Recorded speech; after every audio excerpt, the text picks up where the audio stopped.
Good morning students. 10वीं वाले बच्चे, सिद्धि हिंदी विद्यालय के इस ऑनलाइन क्लासेस में आपका हार्दिक स्वागत है।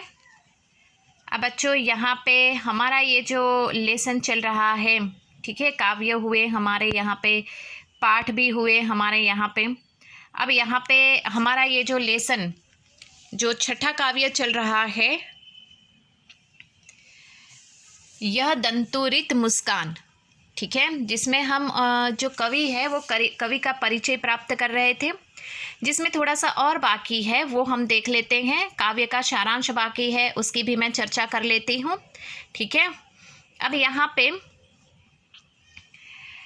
इसलिए उन्होंने, अर्थात जो कवि हैं उनके बारे में आधुनिक कबीर भी कहा जाता है। मतलब ये वाक्य के नीचे अंडरलाइन करना, आपके पास किताब है तो उसके दूसरे पन्ने के ऊपर देखेगा बच्चों कि यहाँ पे जो कवि है, यह दंतुरित मुस्कान काव्य के जो कवि हैं, ये कवि को आधुनिक युग का कबीर भी कहा जाता है। क्यों? क्योंकि उनके काव्य में थोड़े अलग प्रकार की यहाँ पे अनुभूति देखने को मिलती है।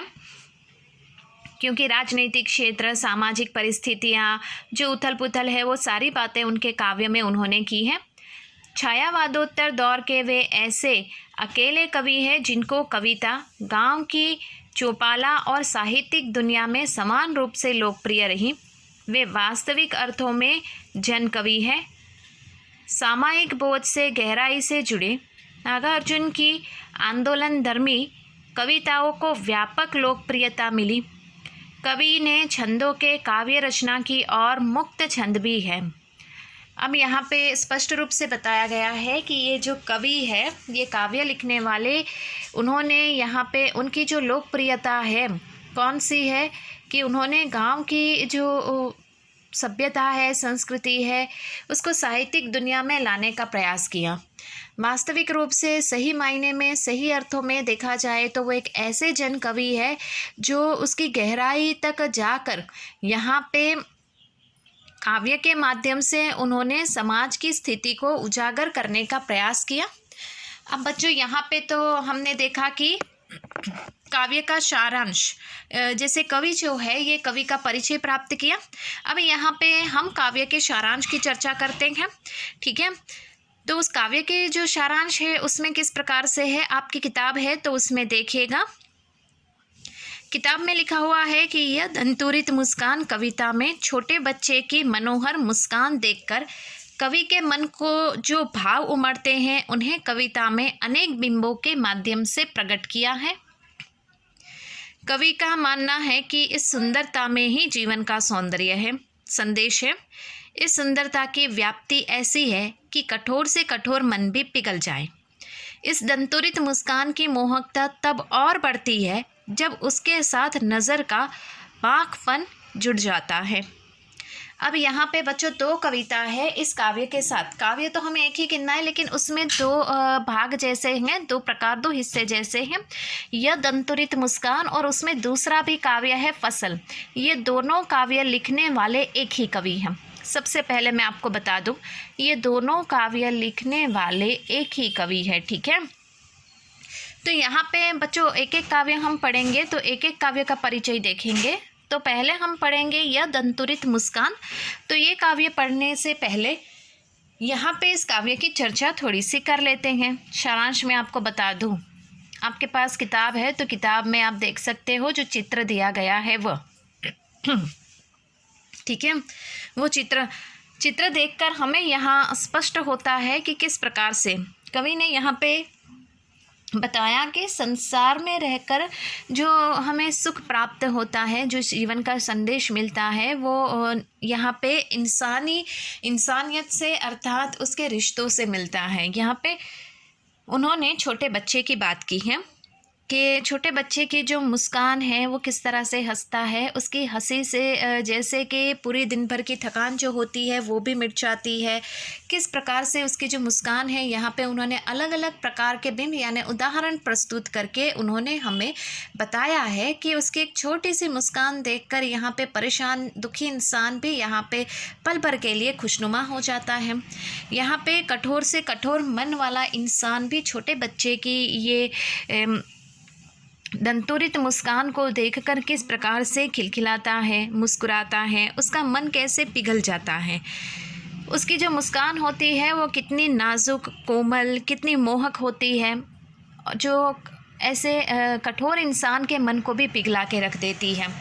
यहाँ पे बच्चों, छोटा बच्चा जो है, ये छोटा बच्चा किस प्रकार से हंसता है, किस प्रकार से यहाँ पे वो हमें घूर घूर के देखता है, किस प्रकार से वो क्रियाएं करता है, उसकी एक छोटी सी मुस्कान किस तरह से हमें भा जाती है, हमारे मन को सुकून मिलता है, उसके ऊपर ये काव्य लिखा हुआ है।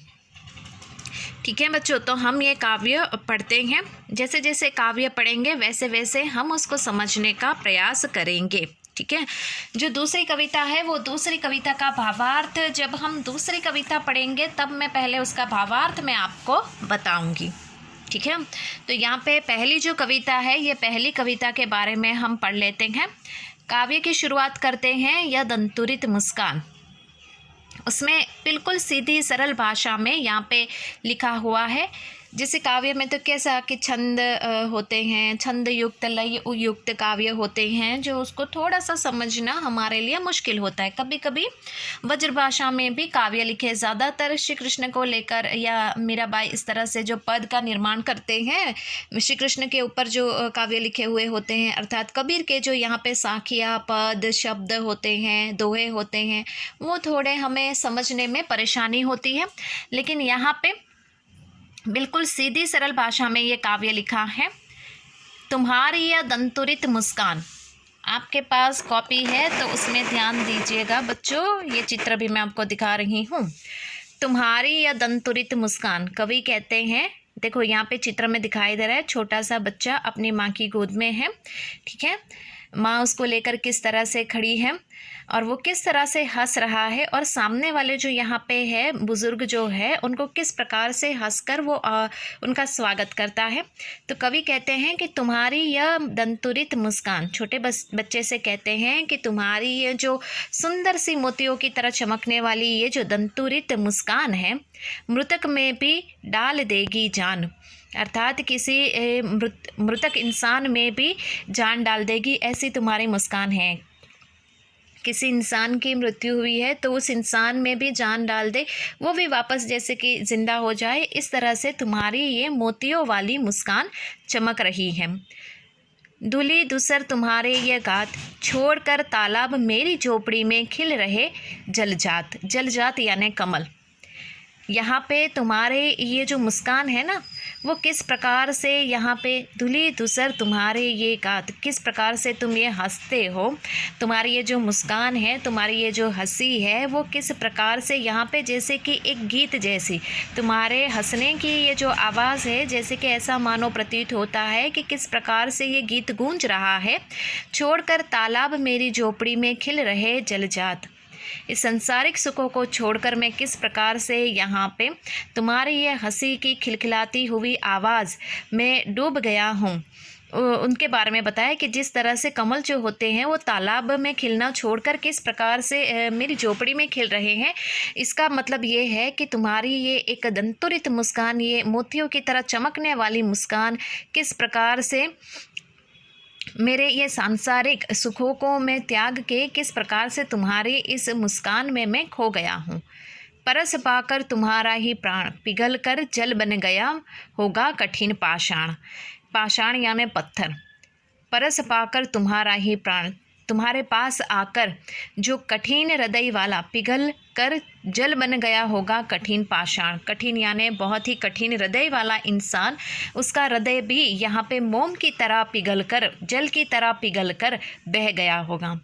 तुम्हारी ये दंतुरित मुस्कान है किस प्रकार से चमकती हुई मुझे यहाँ पे सांसारिक सुखों से दूर रखती है।